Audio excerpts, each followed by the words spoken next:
كريم، معذرة يا أخي يا شيخنا المقاطعة، لكن لم أحب أن أطيل على المتصل الدوليا وكده.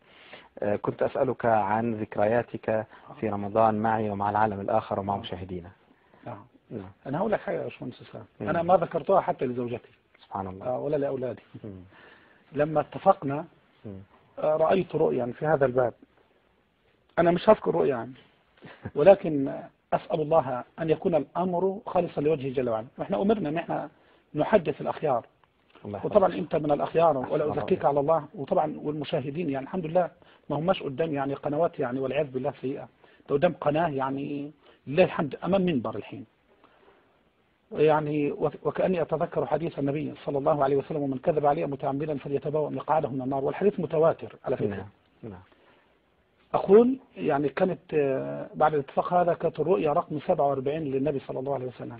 والله الذي لا إله إلا هو، وما ذكرتها لأحد على الإطلاق. سبحان الله، أنا أول مرة أعرفها. والله الذي لا إله إلا هو، يعني قبل الدخول في هذه السلسلة بعد الاتفاق رأيته يعني ونصحني ثم رقاني ثم مسح على رأسي وظهري. أقسم لك بالله لا زلت أستشعر أصابع النبي صلى الله عليه وسلم على رأسي وعلى ظهري، ولذلك علمت بإذن الله جل وعلا أن الله سيبارك في هذه السلسلة، وأن القبول سيكون لها بإذنه جل وعلا، ولذلك أخفيت الأمر في نفسي. يعني كانت بركة ما بعدها بركة، ودي كانت السر العظيم العظيم العظيم من الله جل وعلا. وأنا بقول للإخوة المشاهدين هم أفضل مني جميعا طبعا، مش معنى اللي ربنا يرزقه بكرامة رؤية النبي يكون أفضل من الآخرين، بالعكس هم كلهم أفضل منا بإذن الله.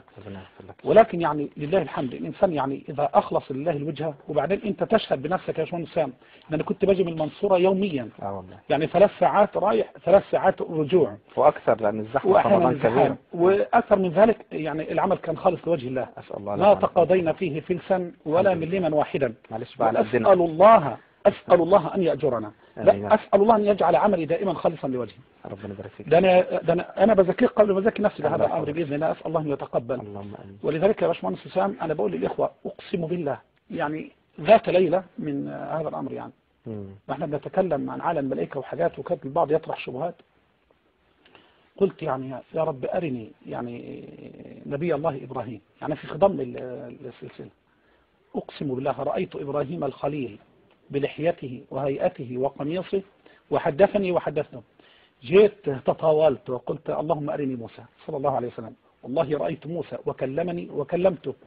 فقلت اللهم أرني عيسى، فإن النصارى يفترون عليه ويرسمون له صورا كذا وكذا، أريد أن أراه على حقيقته.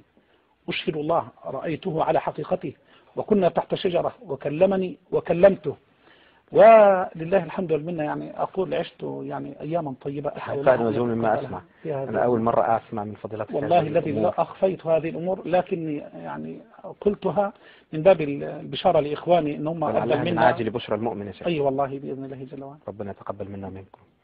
هل لك موقف تذكره في العالم الآخر وحلقاته؟ في مواقف.